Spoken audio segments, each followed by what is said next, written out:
Hey everybody, it's Billy at Bakersfield Tough. That's right, man. We're going to head out to the lake today. Haven't decided which one yet, but we're going to go out. But before we do, we're going to talk about wake surfboards. That's right. If you're thinking about getting into wake surfing or you're new to it, it can be confusing on what kind of board to get, what the different styles are. We're going to go over that today. We're going to talk about a few that I've ridden and my family's ridden, and hopefully help you pick out a wake surfboard that fits your needs. All right, hang on and let's have some fun.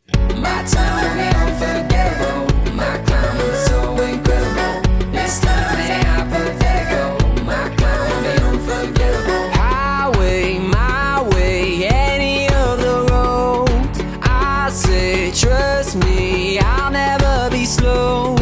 I paid every single due. I'll stay and enjoy the view. When the mountains under me, my time will be unforgettable. My climb will be so incredible. It's time to hypothetical. My climb will be unforgettable.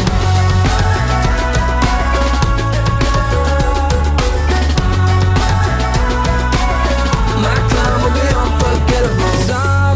Some walls are meant to be torn down. Some falls connected. All right, so we're going to look at some of the boards that we run, and you can see a lot of different sizes and shapes here. A lot of different weights. They're, some are super light and some are a little bit heavier. We'll get into all that. So if you're new to wake surfing, you're going to need something fast, right? Especially if you have new people on your boat all the time. You want a board on the boat that's fast so you can keep up with the boat. That's probably the biggest thing, is people not being able to stay behind the boat, right? So I'm going to show you this first board that I would recommend because it's been really good, and everybody we put on it, loves this board. My wife loves this board. My daughter loves this board. And every time they venture off into these other boards, they always seem to come back to this. And I've had advanced riders actually get on this too, and they still like it because it's just so fast. So this is the Hyperlight Byerly. This is actually a larger one. I think it's a 5.2, right? And I think they have a 4.7 version. Now with the wake surfboard, you want to get on something as small as you can, because the wake's small. You're not on a wave in the ocean, right? So you don't want to use that whole wave up with a huge board. So you want to get the smallest board you can that will stay behind the boat, right? That'll hold you up. So this one right here, now I'm a big boy, I'm like 230 pounds. This board right here will take that plus probably some more. So if you're a big boy, these Hyperlight Byerly Speedsters are really good. Really good, man. So I will look at this a little bit so you can see it comes with the pads. You don't have to buy any pads with it. Pretty slick looking board. I added the sticker. The sticker doesn't come with it. So I'm going to flip it around here and we'll talk about why it's so fast. So as you can see, this board has a lot of surface area, right? See that right there? It also it's a thruster, meaning it can have 3 fins. Now you have an option. You can either run 3 fins or 2 or 1, right? So fins make a huge difference in the feel of the board. Now 3 fins is going to be very fast. They also have a quad fin. That's going to be really fast. And obviously it's going to steer a little bit more. It's going to be more aggressive on its steering. Well, with wake surfing, a lot of people like the slide, right? You need the board to be a little giving, right? So you hit up and you hit a wake and you like the board to slide out. Well, having a 2 fin will help that, and having 1 fin will really help that. Now, they say new people should be on 3 fins because that, like I said, it's faster to keep you behind the boat. So think about this kind of board right here. And this is kind of if you look at it too, I like it because it's really well built in that it's kind of like a wakeboard, right? Like how thick the glass is on a wakeboard, right? You can throw them around the boat. They don't get damaged. That's a good thing because like this thing right here, we've thrown it around a little bit and it looks like brand new, right? So think about that too, because I will say that wake surfboards are not like wakeboards. They will get damaged very easy. And you don't want that, man. You're going to cry especially if you start buying high-end boards that are like $800 and you put a ding in it. That's going to make you go, man, that's a buzzkill. But this board right here, I like it because A, it's fast, it's functional, it's easy to ride, and it can take a beating, man, on the boat. So think about this. This is the Hyperlight Byerly right here. And this is an older model. They have the new designs. They're all still the same shape, I believe. It might have some new channels on the bottom, but for the most part, it's almost the same shape. So, and what's great about this is the cost. I think you can get these for like $299, I think, and that's a good price for a wake surfboard. So think about the Hyperlight Byerly if you want something economical, something on your boat that everybody can ride, right? And Yeah, this would be it right here. All right, so let's get into this now. I got into the Ronix boards. I like the Ronix stuff. As you can see, this is more of a surfboard, okay? This has a styrofoam innards to it. It's very light, and it is a progression from this board right here. This is a good progression going from this to this. Now, I don't know what the model number is, so I'm gonna tell you on the bottom, there's an ID number, and it is that right there, RNX 17, whatever. That's the part number, I think. I don't know what, and the new ones too, I will say they have a new fin structure that I'll show you here in a second. But this board is a lot of fun right here. It's it's more surfy. It's hard to explain, but it goes to, you can really cut through the waves really good, and it's light. That's what's nice about it too. I want to say something too. So this model board right here with a graphic on it, I think was like $5.99 or $6.99 or something, right? I got a blank, which I actually think looks better anyway. I kind of like the white surfboard look to it. And I think I got this for like, honestly, like $3.49 or $2.99. So I saved a lot of money by having a blank on there, right? On the Ronix. Now I'm not sure if they have that. You got to search around a little bit, but anyway, very cool. Comes with all the pads on it, but you do have to be careful because you can ding it. And one thing I will say too, that it's really cool about this year of the Ronix, you can kind of see this one and this one, I'll talk about it. See this right here? See, it's like this primer, right? This like flat gray primer. What's nice about this is if you ding it, and I think I've dinged this one, I'm not sure, maybe not. But if you ding this right here, you can fix it and make it look like it's not even there. And I think that may be why they designed it like this. I could be wrong. But like, let's say you put a ding on this thing, right? Well, you just get some resin and you do that, and you shape it back in there, and then you get flat, primer, whatever color, that color right there at like Home Depot, and it matches almost perfect. Like it's like seamless right here, right? So think about that, man. If you're talking about repairs, future repairs, it becomes a lot easier with the Ronix boards than maybe something like I'll get into over here, right? With a newer style Ronix board. So anyway, very cool board right here. I love this one. It's a surf style. It's a progression from this right here, which is, kind of a little bit heavier, a little bit wider, and, a little bit bigger. And this one right here, and it also offers you the thruster, and all the way up to a single fin. So those are two good boards. Those are solid choices, the Ronix surfboards and the Byerly Speedster. Okay, so let's get into this one now. This progression I made, I felt like this was a lot better step going from this to this.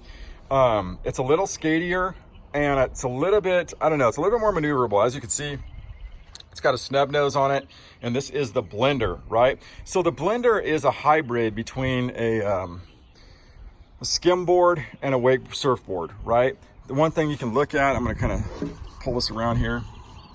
You can see fairly thin, flat all the way down, no channels, right? And it's got some kind of like foam, it's got some like foam honeycomb procedure that they do.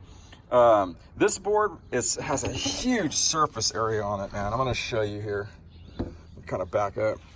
But you can see that this has a huge surface area on it, man. Look at that thing. Look at the belly on that deal. That thing's so wide, man. That makes it super stable. What I like about this snub nose too, man, is it doesn't purl like these do. These have a tendency to get into the, like coming off down the wake, you can really get the nose into the water and do a purl job. This one has such a wide area through here that it doesn't do that. So it's really forgiving. If you like spins or you like doing all that stuff, man, a single fin on the bottom of this is it's fantastic, man. It really is. Fairly light. This probably is, it might be I got a new board here, but this is probably my favorite board. I can't get rid of it because I have so much fun every time I ride it. Easy to get up, easy to do things, and just a lot of fun, man. It's still, even though it's big, you can still maneuver around the wave really good. So that's the Ronix Surf, the Blender. They have a couple different versions. You can get a surfboard version of this too if you don't like the snub nose. I think they have a full-blown surfboard, but this one right here, probably one of my favorite boards. So let's get into this final one that I just picked up, and I have to say I love this thing, man. This is the, let me make sure I got the name right on this. This is the Sprocket. Yeah, I know I got the name right. This is the Ronix Sprocket, and it has a carbon fiber, and it's really carbon fiber. It's not just a sticker. A carbon fiber outer shell, super, super light, man. And I'll spin this thing around. This thing is beautiful too, man. It's just so classy looking. Look at that thing, all carbon fiber. Isn't that cool? Now, this one right here, a lot of fun, man. A lot of fun, and it's super fast. And as you can see, it's more of a skimboard. This really, like, even though this may be a hybrid between a surfboard and a skimboard, this actually tailors more towards a skimboard, right? Especially if you're running one fin on the back. Now, the one thing, the difference between like a skimboard and this, I'd say the only difference I think is that they put channels on the bottom. See that right there? See the channels that come down that board? So why is that important? Well, it's important because it makes it faster and it gives it a little bit more grip, and a skimboard is gonna be real slidey, where this one might have a little bit more thrust to it with those channels. I've run this thing with no fins on it. It's pretty stable with no fins. I mean, it's squirrely, but it's still pretty stable. But this one really good with, if you put 2 fins, it's super fast. So the weight on this goes, this one is the medium size sprocket, right? Which is supposed to go up to 170 pounds. Well, I'm 230 and it handles me perfect, man. So don't get too big on this. They have 3 options. Like we talked about before, you want to keep the boards as small as you can, right? So the sprocket right here is the 4.7, I believe. I think it's a 4.7. Yeah, it's a 4.7. And not the cheapest thing in the world right here. You're going to spend about $800 on that deal, but it is light, it is fast, and it is fun, man. This will take you to do everything from sliding around to ripping if you want to rip, or whatever tricks you got up your sleeve, man. You'll be able to do it on this board. All right, I'm gonna throw one more board in the mix here. This is the Hyperlight Super Bucket Chucker, quad fin, full-blown surfboard. I mean, I think this thing's even hand-shaped, right? It's not the cheapest thing in the world, probably about $1,000, and super fragile. You're gonna have to be careful with this board. I mean, it will stress crack. Just that you can expect that's gonna happen no matter what you do, so just be aware of that. This board's very steery. Those quad fins, you can take the fins off too. I mean, I wouldn't run it with no fins, but you're gonna have to run with 2 or 4. I also want to talk about this new top from Surfco. It's really neat, man. It's like a simulated surf wax. It's gonna make the board very responsive, right? You're not gonna have that sponge on top of you.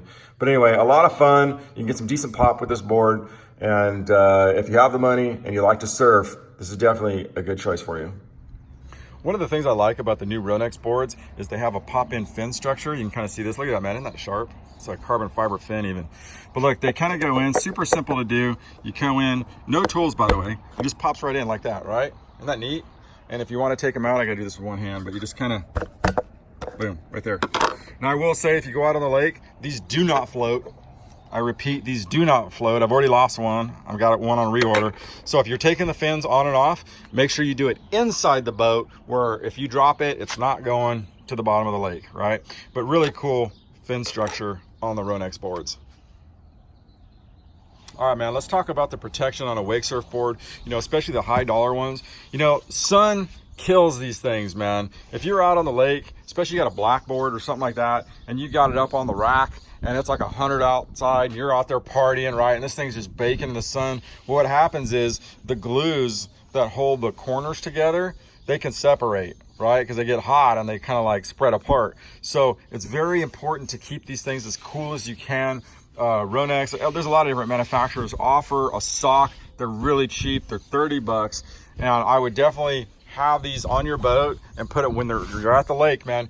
I would put these up on your rack. Now, a lot of people won't do that, but I'm telling you, if you want that board long term, this helps big time. And don't be afraid to just dump this in the water and then slide it over your board. Kind of act like an air conditioning for it and keep it cool, you know, while the sun's beating on it.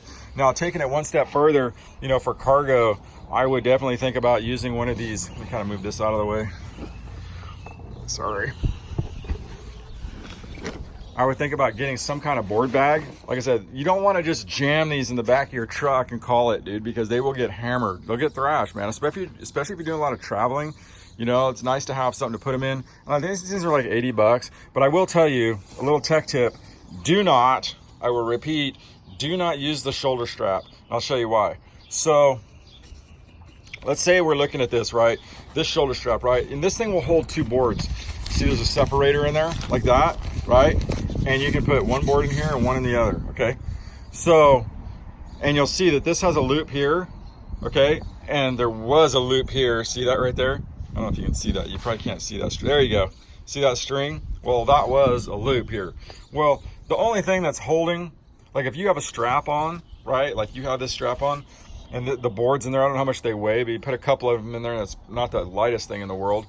Well, I mean, it's all being held on by this one single string on the strap, right? So of course I was walking up some steps and dumped it and did damage to one of my boards. That really was a buzzkill. So if you do get one of these Ronix bags, really inspect it and do not use that. And I'll tell you why it's better to use these anyway, the center ones. So let me flip this around. See this right here, this webbing? See how like it goes? It's not just it's not just in the sewing material here. It actually goes all the way up the bag, right? You see it's stitched all the way. That's actually, it's like a seatbelt, man. And plus, there's two sides to it, right? And see, this one's all stitched inside too. See that in there? So this is heavy duty. Even if one side broke, you'd still have the other, right? That wouldn't break. So you're not gonna damage your boards. It's a good piece. Just don't use the shoulder strap. Just take it off, man. Don't even think about using it because it will damage your stuff. My time will be unforgettable. My climb was so